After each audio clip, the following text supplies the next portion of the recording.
All right, welcome in. Cube Show podcast, college football podcast, comes to you usually each Sunday, mostly Mondays this time of year. But we got the SEC Championship game to recap. Watched the film today. I was over in studio doing halftime updates between multiple college basketball games, and then we did the bowl special on the SEC Network tonight. Just finished that up. Couldn't stay at studio, so I'm back at my hotel room. Just going to try to knock this thing out to get it out tonight.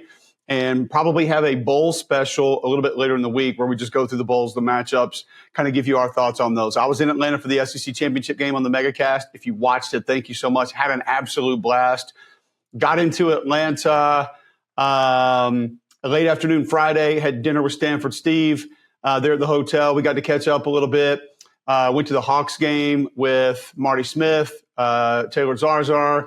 We're represented by the same person, so he took us over there and actually ended up being a heck of a game. LeBron had a triple-double, messed around, and Trae Young hits a big three late, went to overtime. LeBron had a walk-down block on somebody. I mean, it's regular season NBA. Who knew that it could be fantastic again? But it was actually just good energy in the building. I think half the people were cheering for LeBron, half of them the Hawks, but they were pretty pumped when the Hawks won, and they won 6 straight. So it was a fun night. It was a cool night. Back to the hotel, got to hang out with McAfee and his crew for a little while, Stanford Steve there, and just caught up on some college football stuff. It was a good weekend. So then Harry Douglas, Marty Smith, Ryan McGee, and I, we do the MegaCast. And this is the third one I've been a part of. And it was just, each one of them's different in their own way, but each one of them's an absolute blast. Got into the building early. Didn't have a lot to do pregame. Went over to check out game day. Saw some of the folks over there. Talked to Coach Saban for a little while. A lot of fun. And then came back, got in the stadium early. The energy was really good. I saw a couple people tweeting out some things about, it was dead and no more SEC championship game, not going to happen anymore. I didn't feel that way at all. I felt a great vibe. I felt great energy. That building is just, it always kind of ramps things up a little bit. And the SEC championship game always has just a different energy, a different feel. And it was fantastic. I had a great time in it. And once we got the MegaCast going, like those guys are all just pros. Marty Smith could have done it by himself. Ryan McGee. Totally different view with McGee there talking about officials, which you guys know I don't penalty vulture, so it's not something that I do. But hearing him, because his dad's a longtime official, written books about it, and hearing him discuss the conversations that the officials were having, not really aware of the fundamentals that they go through to have those conversations, why, what they're discussing, what they're trying to get to, how the decisions were made. It was actually really cool just to hear him bring a little bit of a different side to it. Harry Douglas talking receivers, catching the ball DBs, like that was also great. Just a fun group to do it with. Had a blast doing it. Talked to some of the coaches before the game. A lot of confidence on the Georgia side. Talked to Coach Muschamp, Stacey Searles before the game. I got to see Kirby for a second, but they felt confident. Not that Texas didn't, because like Sark and Kyle Flood, the guys I talked to, Jeff Banks, like they felt good about what they had and what they were going to do and how things were going to go. But I don't think you got the same motivation the last time around from Texas that you did, or from Georgia that you did against Texas. But still, that group kind of had a little bit more of an edge. Remember, last time when we did this podcast after this game, we came in and said it felt like Texas had something to prove from a physical standpoint. Like they wanted to be the team that had a little more oomph and prove that, and they did. Now, I don't think it was as much that in this game, but there were some coaching points that were phenomenal in this game as to how they worked out. So let's get it going. The first thing that sticks out, you guys know each and every week we're brought to you by Wickles Pickles, wickedly delicious. If they're not in your grocery store, go ask for them. Order them at WicklesPickles.com. They'll drop ship them to you. We're going to have some giveaways coming up from Wickles Pickles, do some fun events with them. I think it's going to be cool. I'm looking forward to another year with Wickles Pickles being on board with us. Had a conversation with them a couple weeks ago. We're good to go moving into the new year, and I thank them so much for being the sponsor of the show. All you got to do is go buy some, try some, and that's how you can help me help them being a sponsor of the show here. We do appreciate them and what they do for us. So going in, the first thing that sticks out, if you were to look back at it or what happened or how it went, mistakes across the board. Multiple drops by Georgia receivers, couple drops by Texas receivers, putting the ball on the ground, both teams. Penalties, specifically by Texas to take points off the board. Penalties to back you up and keep you behind the chains. DBs dropping balls for Texas right in their hands. I mean, it was just a comedy of errors in the first half. And I had a conversation in the MegaCast with Roman Harper right before halftime because he and Jordan and Tebow were getting ready to go on stage and do their thing at the half. And I grabbed all three of them real quick, and I grabbed Roman, and he says, listen, if I'm Georgia right now, I'm feeling great about this. Yeah, we're going to be down 3 going in, but we played maybe the worst half of football we've played all season, and we're going to be down 3. All we got to do is come out here and take care of our business, and we're going to be fine. And I bet I referenced that 5 times in the second half because it was common sense and it was easy, but it was something that needed to be heard and needed to be said because I don't think a lot of people were thinking that way. A lot of people were thinking, man, Texas is about to run away with this game. And I think what you saw in the second half was a little bit more simplicity and just a little bit more oomph and less mistakes. And Georgia ends up winning the game. First half of the game, Texas hit some throws, had some decent run after the catch. The slants were going. You had a couple deep balls where you got an interception, and there was 1 or 2 out on the perimeter that you got a couple extra yards on. But Texas got a couple of those explosive plays, and they were on catch and run. So one thing that I thought going in was they needed to work the middle of the field. Quinn wasn't going to be able to live on the dink and dunks on the outside because Georgia tackled that so well the first time. That wasn't going to be able to take place again. Georgia tackled extremely well again on the perimeter. A couple that went for maybe 8, 4, 11 here, but just not, you weren't going to make a living on it. All right, guys, got to tell you about True Classic. If you're looking for new gear, new clothes, True Classic's got what you need. What are your fall must-haves? What have you worn this fall and maybe you want more of or maybe you need some different ones of?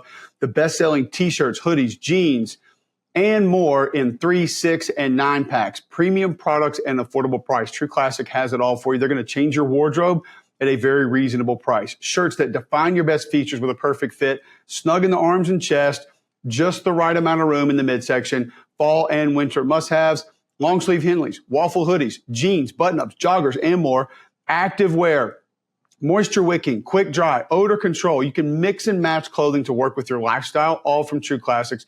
Trusted by over 4 million customers, 200,000 reviews on True Classics. True Classics ultra comfortable, perfect fitting essentials make for the perfect gift for all the men in your life this holiday season. Go to trueclassic.com/cube right now, and you can find big savings on all the gear from True Classics. Please support this show and support True Classic. Go to trueclassic.com/cube right now. Jeans, joggers, hoodies, sweatshirts, pants, long sleeve Henleys, sweaters, whatever you need, True Classic's got them. Go get loaded up on new gear today. Once again, up front, disappointing day for the Texas Longhorns. The run game was way too flat. Not enough, at least trying to come off the ball and get a little bit of a push. I mean, there were a couple of inside zone plays where I literally saw the Texas offensive line kind of bunny hopping to the side. It's just, that ain't going to get it done. Not against that group. You've got to at least try to emphasize a little bit of push. Unless you're going to live in gap scheme, you got to try to get some movement off the ball. And I didn't even feel like there was an attempt to do that. A couple runs went, but some of the decisions on down and distance, I questioned some. And, Quinn got the ball out quick. I will give him credit for that. It's one of the things that I appreciated about what he did. Sometimes a little too quick, like the interception over on the sideline. That was just a decision made before the ball was snapped. Like, we're going to throw this, don't care. The coverage, it never should have taken place. 2 of the more egregious interceptions that you will ever see in football in this game. I mean, just bad ball, the picks that you saw. But Texas couldn't get the run game going. Quintravious Wisner, 19 for 51. I thought what Georgia did well, number one, the guys up front, Nazir Stackhouse, strike and shed. Warren Brinson, strike and shed. They made it difficult to open things up. And then, we've talked to you about before, Chaz Chambliss and those guys crashing the edges, just not going to let you get things opened up on the end to be able to get the counters and the powers going. They did that again. And there was actually one bounce run by Texas where they crashed down a little too hard and bounced it outside and were able to get some positive yards. So the over-aggressiveness may be working against Georgia on a play. Once again, we're not going to make a living on that. And I thought what the Georgia defense did well was not overcommit to the box against the run. So you kept more defenders out wide and back to try and avoid some of those explosives from not happening. And I think it's why it helped them limit those in the second half, because you even drifted a little bit further, was DBs late adding to the box, making plays. There's one play specifically. It's a little inside zone to the left with an insert coming in from Gunnar Helm, the Texas tight end. And he comes from right to left, and there's no linebacker there.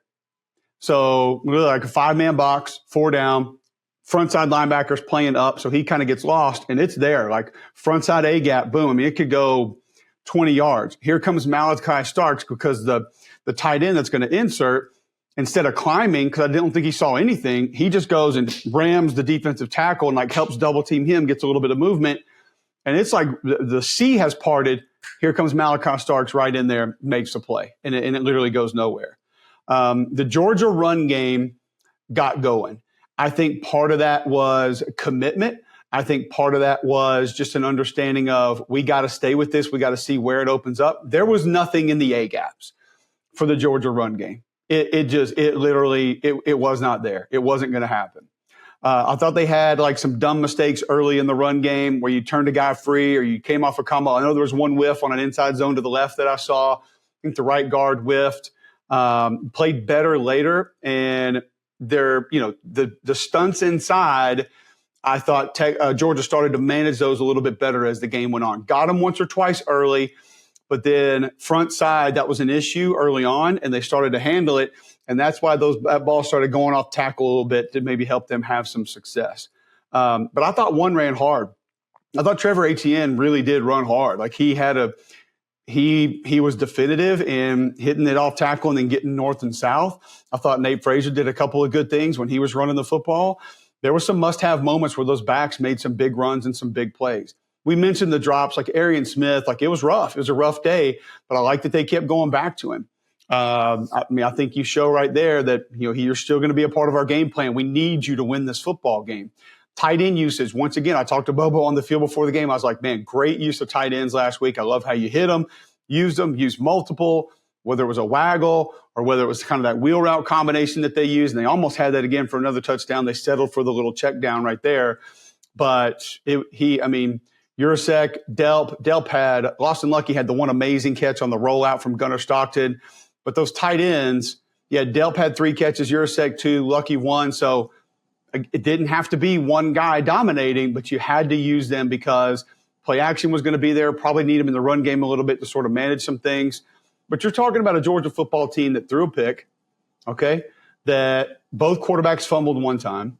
Backs fumbled, receiver fumbled, and you're still able to weather the storm, come back and win this football game in overtime. So the 9th overtime in 2 weeks that essentially Georgia has played. Like, these guys are gassed. The week off in the playoffs is going to be massive for them. I thought Malachi Starks had a great game. Smile Munden, nice game. C.J. Allen played well. They diagnosed the Texas run scheme early and once again eliminated the majority of the screens and the quick throws on the perimeter, which absolutely had to happen. Dan Jackson didn't make a ton of tackles, but he made a couple big tackles. Mykel Williams affecting the game again. Maybe not a ton of sacks. He did have 2, but batting a ball down, getting a push back to the quarterback to get him off platform, make him move just a little bit. Jalen Walker, same thing, had a sack, had 3 tackles for loss, but also he had this one pass rush off the left side where he stabs the tackle's chest and grabs the tackle's right arm by the wrist and pushes it up, which is the move D linemen use. And he really does both at the same time and puts him right there in Quinn Ewer's lap. Now, I think he was able to get rid of the ball. But either way, the guys up front did their job. Like Raylan Wilson, 2 tackles by himself, but there were 2 tackles for loss. And he diagnosed things really early and just shot through and made those plays. And you're like, man, 5 is on fire, but he just didn't make a ton of plays. So selectively, different guys made plays. They overcame mistakes. I think they showed you they have thick skin, they have tenacity, they're tough, they have grit. And then, of course, with you losing your quarterback on the last play of the first half, you wonder, all right, here you are. You're down 6-3. Texas has been in the red zone, missed a field goal, missed some shots at the end zone. How are you going to react coming out? What's going to be going on with Carson Beck? We get news coming out from the other TV side that Carson Beck is not going to go. We see Gunnar Stockton warming up. We're like, all right, well, this will be interesting. And I'm just going to try to explain this to you guys the way that I saw it. And Harry Douglas saw it this way. Marty saw it. Ryan McGee saw it. I've talked to Roman about it since today. Chris Doring was with me today. He was there. He saw it. There are certain guys on football teams that they just do everything right. The effort is there. The mentality is there. They might not have the experience or the ability that the guy in front of them has. Maybe they're not the best fit right now. They need a little more time, or the other guy's just playing well. But everybody roots for them. And everybody wants them to do good things and wants good things for them. Doesn't matter black, white, where you're from, inner city, country. There are always guys that just, they fit in and people see what they do. Probably because they don't try to make people see what they do. Now, I called one of Gunner's games in high school. I talked to his high school coaches. I talked to some of his teammates, people around the program. Like, I feel like I have a decent idea of his personality. Also, watching him play in high school, like try to run people over and essentially be a fullback if he had to, set all the passing records, but like just tough as nails, and the things that his coaches said about him and seeing how he's operated the couple of times he has been in the game, I understood what was happening. The Georgia sideline, when you kind of finally saw like, okay, this is it, he's going in, there was this new life that just started to explode. Guys bopping up and down, like patting each other on the head, like getting behind it. There was an excitement within that team. I'm not pointing any finger or saying anything about Carson Beck. I don't know if this has anything to do with Carson Beck whatsoever. I'm just telling you that something that should have been a massive downer, something that should have pulled this team down, like something that should have just clamped this team to the ground and like not let them move forward, was the exact opposite. I think it was an energy boost. I think there was some belief. I think there was confidence. I think there was hope. I think there was want. Maybe want more than anything else. Maybe just guys that were like, I've seen this kid busting his ass, doing the right thing, coming to meetings, coming to film. No one talks about him, no recognition. But guy does everything the right way. You just want them to do good things, and you want good things to happen to them. I think he's one of those guys. I don't know this. I have no reason to know this, but that's my perception of what it was. And after it was happening, that's even more my perception of probably what it is. So Gunnar Stockton comes into the game, starts the second half, and you're thinking, man, it's a good Texas defense. It's a good front. How are they going to operate? Right out of the gate, he walks up, sees the double mug, and he looks, all right, he checks it. They get into something different. Quick little pass in the flat to ATN. Love it. Make life easy. Don't overcomplicate things. All right, so then you come back. You're thinking, all right, how are we going to make this thing go for the young man? All right, so you give him a bootleg. He throws it away. Run, play, run, play. Another boot, and that's the play that he hits to Lucky on the sideline. Just a heck of a throw on the run. Drops back again. Scramble. Hand it off. ATN touchdown. Here we go. So what do I like about that? Well, first and foremost, Bobo didn't overcomplicate it. I believe it was the next series. There were 2 zone read plays where if you go back and watch them, he has a ton of space. Ends crashing. He could run for 20 yards before he would make contact. What I love about it is, 1, you're saving and preserving him. I know he took the shot later. But 2, those are call it and run it. So you're not giving him the option to keep the football and even make a mistake, potentially do anything wrong. That's out. You're just saying, hand the ball off. We'll live to fight another day, or we'll see how this goes. It's all good. We can add more a little bit later. Move the pocket for him. They had multiple sprint outs, rollouts, which I think are great calls for a guy in that situation. All right, that was fun. That was really good.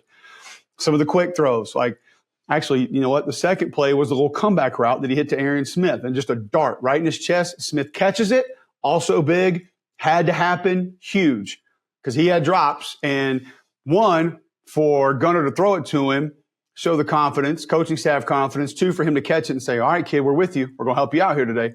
We're going to do our part. Gave him some confidence that they're rolling. He had multiple scrambles, tucked his head, tried to run people over. Great job on the run. Yeah, he was trying to get away from pressure, made the one throw, one of the worst throws I've ever seen. I think he was trying to throw it away. There's no way he thought that deep crosser was going to be there. No shot at that. So I think he was trying to throw it away, short-armed it, and just maybe it slipped out of his hand. Bad throw, bad ball. Probably should have been ball game right there, because if the receiver, if you watch the DB in front of the kid that picks it, decides to block, that thing's got a chance to go to the house, and it didn't. So then he bounces back, makes a couple more plays. The one scramble where he just gets crushed, I didn't think it was targeting, but I was right there standing by the goalpost in the end zone. When I saw the hit, I thought it was, and I'm not sure I thought he was going to get up. But it just shows you, again, like helmet pops off. He's trying to get up right away. Do I think he was somewhat concussed based on the way he looked? Yes. I was standing 10 yards away from him. It was a massive hit. And the fact that he was being pulled down and couldn't protect himself at all, like that also, I think, added to the gravity of that blow. It was bad. It was a bad hit. But he's a tough kid. I think based on what I have been told and what I know and what I've heard, I think it's going to be his show through the playoffs. All right, guys, got to tell you about Prize Picks. Listen, I've got the app right here on my phone. I'll pull it out and I'll show you. Like, I go to it and I check these out and I'm like, all right, what does Prize Picks got going today? Boom, there it is right there. Prize Picks. We can go find all the different ways to make some money this holiday season, get it bigger and brighter with Prize Picks, the best place to get real money action while watching your favorite sports. You can now win up to 200 times your money on Prize Picks. Get action on more than 30 states, including California, Texas, Georgia, and Florida. Get real money sports action. Join over 10 million members and sign up today.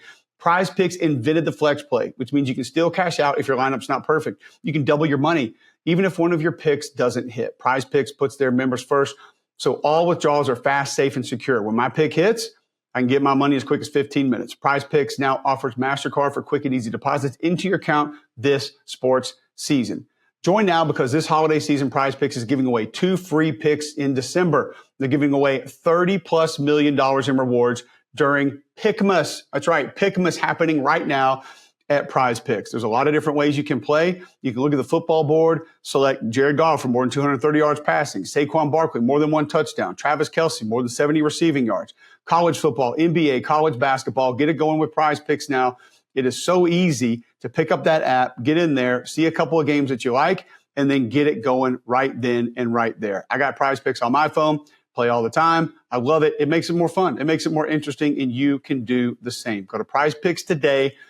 Tell them you heard about them on Cube Show, and give it a go and see what they can do for you. Now, Carson Beck comes in, hands it off at the end. They run it in, score a touchdown. The offensive line did a great job late, getting a good push because they didn't. They didn't get a push on inside run the majority of the game. And also, I think with having a little bit of the edge run, utilize some play action, the bootlegs, like that's kind of what helped that get going. ATN running hard, finding some space, making that happen was massive for that football team. Defensively, for Texas, I thought they stuffed the middle well.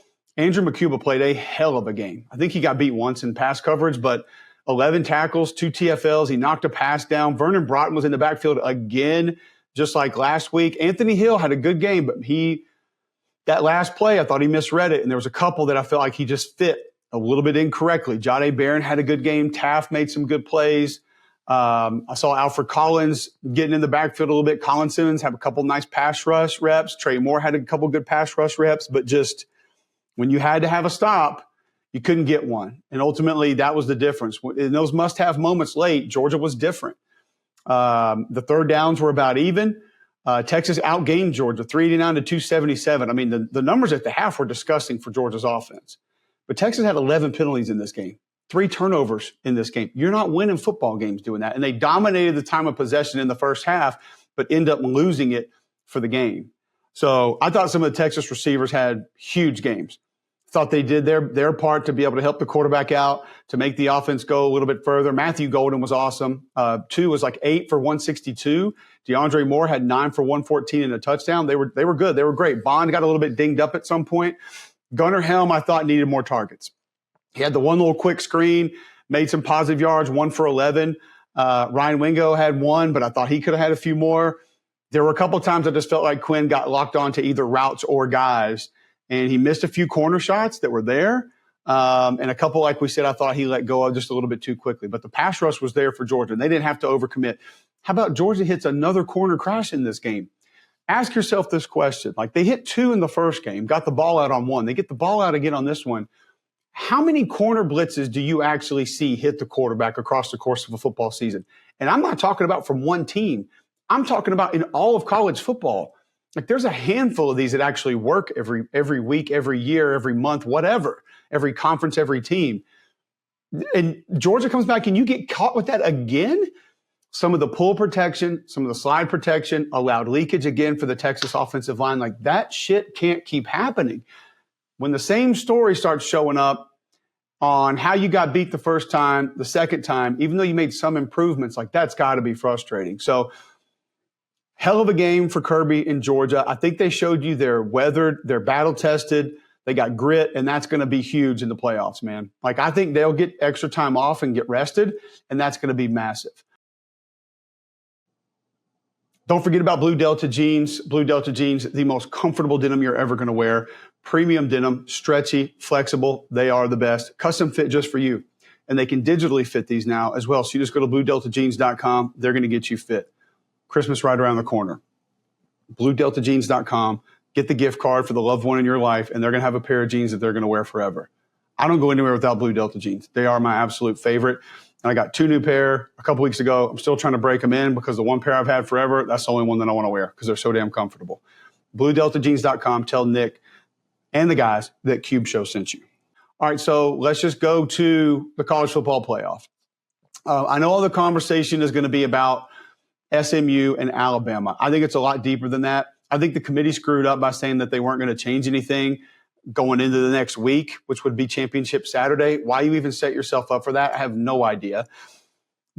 I'm not even going to spend a lot of time talking about resumes, wins, losses, because I need you guys to understand that we're literally running in circles. Like it's a merry-go-round that we are holding on to one side with this hand, and we're just sprinting around trying to get that thing going as fast as we can. And then we stop, and we're banging our head against the wall 5 times, and then we're doing it again. Because you can go back and forth and ping pong these things any way you want, and you can have your one definitive argument on it, and I can give you another one on the other side that can be just as commanding and just as convincing, and there's just not a lot anybody's going to be able to do about it from that perspective. Do I think Ole Miss is good enough to make this playoff? Yes. South Carolina, are they? Here's the thing. Team with the most talent is probably Ole Miss. Team with the most potential is probably Alabama. Team that's the hottest right now, South Carolina. Team who maybe deserves it the most based on record and achievement, that might be SMU. I don't know where Miami would really fall into that because I think Miami's kind of a sloppy football team. I've been saying that for a long time this year, but it's just kind of where I am on it. So I don't really care that much about it. What I do care about is some of the verbiage and some of the things that are being said. This morning, the entire conversation took over everywhere about how great it was that this committee watched these games together and they were sitting in this room singing Kumbaya and they were all excited and it was all good and it was all fun and look at them holding hands and whatever the hell else they were doing. And because SMU made this valiant comeback in the second half of the ACC championship game, that was going to propel them into the college football playoff. All right, F off first off with that. Because if you're going to take the last half of a team's last game and tell me that that is what mentally pushes them into a playoff for you, no, we're doing it wrong. That's ridiculous to even say or think or want people to believe. Stop. You've told us over and over it's about the body of work and it's about your achievement and your accomplishment. Now, there are certain people that are hell-bent. This committee looks at better wins more so than losses, or overlooks losses for wins, or forgives bad losses and only looks at overall record. Whatever, because I don't think you can say one of those. I think it's been inconsistent the entire time. Now, there are certain teams that I think that they've held on to with certain mindsets and certain ways that they viewed them. My biggest issue with this is not only what we heard today, but also I think there's some old school AP voter mentality happening with this committee where teams have not moved. My opinion should be you hit reset each and every week. So you don't have to have the number 2 team if they were idle, stay the number 2 team. The number 5 team, because they had a mediocre win against a shitty team, doesn't just have to stay the 5 team. Other teams can improve and move up. It doesn't have to be static or stationary just because you had a team there 1 week. That's what bothers me, and I've seen it, and it's been there. Indiana, no one's talking about their record. No one's talking about who they've played. No one's talking about what they deserve in this tournament. First off, this is not the 12 best teams, so stop saying 12 best. Anyone trying to make that argument, it's not real. It's not a real thing. It's not what this is. This is a quasi-invitational with teams that people want to try and qualify as the best based on what they think they deserve or what they have achieved. That's the way it should be labeled. And that's okay to an extent because we all signed up for this. Not you and I maybe, but the people, the powers that be signed up for this. There's way too much complaining based on the fact that people knew what they were getting into. Dana White says, never let it go to the judges.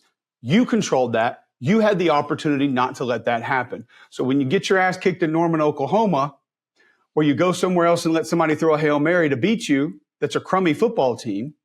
And even if you have a couple interceptions called back because of penalties, either way, you had opportunities to repair that or avoid that, and you didn't. So there's not a lot that can be said, I don't believe, from any of these teams that are on the outside looking in, that we're talking about the 11 or 12 seed, and we're this mad about it. Now, I'm not telling you that I don't think Alabama had a real argument to get in. I think South Carolina had one. I think Ole Miss had one. But I'm not going to sit there and tell you that SMU didn't do anything to deserve to be in. Go look at the amount of teams that all of those teams beat that are above 500 or that at and above 500. Because if you want to play the ranked team game, that's fine, because some of these teams are ranked now. But like I told you, there's a little bit of that AP voter mentality of some of these teams have just been left there because no one else has taken those spots, not because they've necessarily gone out and earned it.